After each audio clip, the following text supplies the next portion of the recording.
First of all, let me start with congratulations. Thanks. If someone has never seen anything you've done before, what is the first thing you want them watching and why? That's a good question. Watch Superbad. Check out Superbad. People seem to like it. Seems to hold up well. One of the first things I ever wrote about my childhood specifically. You'll get a good sense of what I think is funny and who I am as a person. I will also recommend that film. It's kind of good. Yeah, it hung out. It's kind of good. So what is it like, because you've been in this business for a little while, what is it actually like getting a phone call or a text or an email, however you got it, from Steven Spielberg basically saying, I want to meet you for something? It was crazy. I got a call that, there was a Zoom was arranged. I heard he wanted to Zoom with me. It was in the midst of the pandemic. I didn't know what it was about, honestly, at all. I thought maybe it was about writing something, maybe potentially, rewriting something. I'm brought in to fix comedies that are not doing as well as they could, things like that. But no, he said that he had written a movie with Tony Kushner, and there was a role in it that they kept talking about me for as they were working on it, and that he wanted me to read the script, and then we should talk. And I was like, I'm going to want to do it. I don't know if I need to read the script. He was like, just read it. And I read it, and lo and behold, I wanted to do it. And I was like, yeah, I'm in. And then he was like, great, I'll put the rest of the movie together. I'll let you know what's happening. And then, over the next few months, I would talk to him periodically as he kind of filled out the rest of the cast and filmed out the shooting plan. And then it was just this lovely thing I knew was going to happen months in the future. And I just, I was just so excited, honestly. At any point, did you think he was filming an episode of Punk'd? There was. I was a little... Yeah, honestly, there was moments where I'm like, is this real? Yeah, I did doubt its validity at times. Last night, I spoke to you a little bit, and you mentioned that you went to set before filming began. Yeah, lots. And so I'm curious, even though you're in the movie, you're one of the stars, do you actually have to ask someone permission to go to set when you're not filming? I don't know if... Permission, I mean, kind of, yeah. You kind of gotta, you don't know what, all sets are different. And sometimes they don't like people on set who aren't like working specifically. I was pretty sure it would be okay. And I told him beforehand that I wanted to. So it wasn't like, I couldn't imagine they would say no. You got to find out where they're shooting and shit like that. And they tell you where to park and stuff. So like they need to know you're coming, I guess, to some degree. But no, they were happy to, everyone seemed happy to have me. I'm curious, you've obviously directed your own things and you've acted in tons of projects. How is Spielberg's set different in maybe ways you did not expect? Because he is a genius. Yeah. And I'm just curious how he runs a set versus maybe how you run a set. There was a few things that were interesting. It's, I would say the closest thing I had done from a writing perspective and how it was expected to be performed to some degree was this Aaron Sorkin, Danny Boyle film. And that movie we rehearsed for like 6 weeks for. This movie is written by Tony Kushner, Steven Spielberg. It's written, the screenplays looked very similar, very specifically laid out, when to overlap, when to stop, but there was no rehearsal at all, and Steven did not want to rehearse at all. And so that was really different and something that was really exciting, and I actually really liked it, and it was cool, and I think it's funny, the closest I've seen to it is at like scoring sessions where like all the musicians show up and they've never played the song together, but they all know their part and the composer's just like 1, 2, 3, go, and everyone just boom, and it just happens, And there were times where it felt like that, where it was like, I know my part, and if everyone else knows their part and we just go, then it might really just come together in this amazing way. And it did all the time.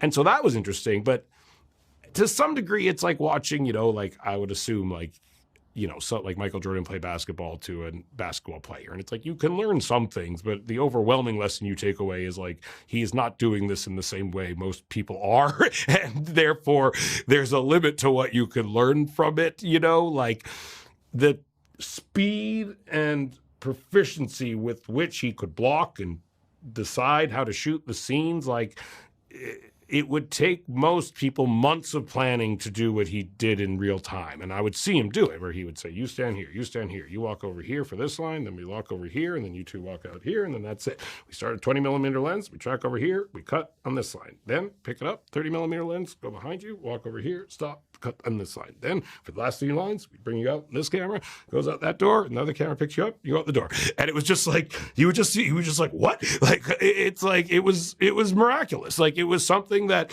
knowing how hard it is to do that, I'd be like, oh, like, generally that would at least be like several hours of conversations that people are having, looking at blueprints of the set, how to block it, how to make sure that people are lit, backlit, giving the right opportunities for all this stuff. And he would just do it. And then it was amazing. Like, yeah, and so that's what also I took away, was just like, oh, he has like an inhuman ability to process how to make a scene work from a cinematic perspective, you know? Yeah, it was weird to watch at times. The other thing is that every person who he works with is the Michael Jordan of their position. Yeah. Oh, yeah. I've worked with a lot of those people, which also was nice because it was demystifying. Like, I made a film with Janusz Kaminski. He shot Funny People, and so I knew a lot of the camera department as well. I know Rick Carter, I had gotten to know actually coincidentally over the last few years because he was kind of helping us out on another project. So it was...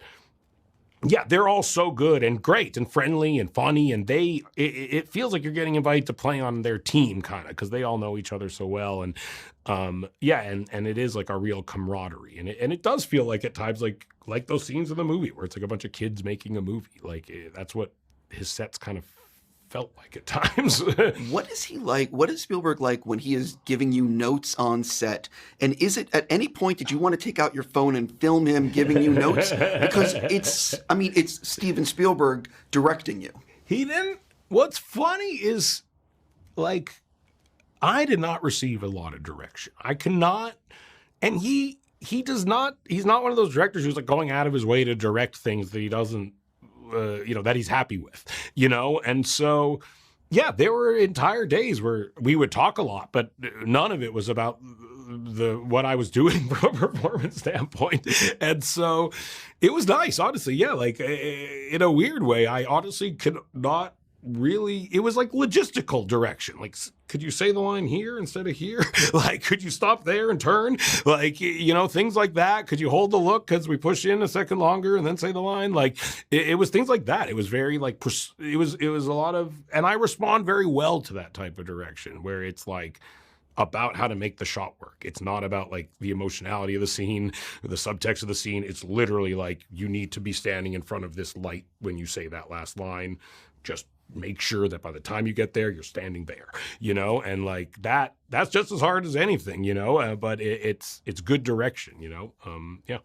I'm just about out of time with you, but I have to bring up one of my favorite shows on TV is The Boys. Thanks. And I know that, Eric told me they're halfway through filming season 4 right now, and Diabolical, I'm wondering what's going on, if that's going to get picked up. So I guess it's a two-parter. Yeah. Is there going to be more Boys Diabolical? And what can you tease about season 4? Man, I don't know if I can necessarily tease anything about season 4 other than like, just when I think I can't be more shocked by what they're doing over there, they find a way to shock me even more. And we have the college Gen V show, which I've been starting to see episodes of, and it's completely insane. And yeah, just like the combination of superheroes in a college setting in an incredibly subversive R-rated world is, there are parts of that show where me and Evan are watching the cuts of the sequences and we're just like, dear God, what are they doing over there? And I hope Diabolical comes back. We've actually, they bought some scripts for the next season, so we've been writing them. We're not 100% sure they will produce them, but if everything goes as planned, they will produce the scripts that we are writing right now. Well, that's actually great, though, because I think Amazon has done really well with that, and also Invincible. Yeah, that I've been working on, too. I've been working on the next few seasons of that, and it's amazing. Also great, which, yeah, we're also producers on that, so they've been very supportive of letting us do this crazy stuff. It's truly, we're doing Sausage Party with them as well. It's like they've really let us spend their money in irresponsible ways. I'm actually I gotta go, but I'm gonna say it's very responsible because you've been entertaining me and a lot of other people. I want to say thank you and congrats on Fabelmans. Thank you so much.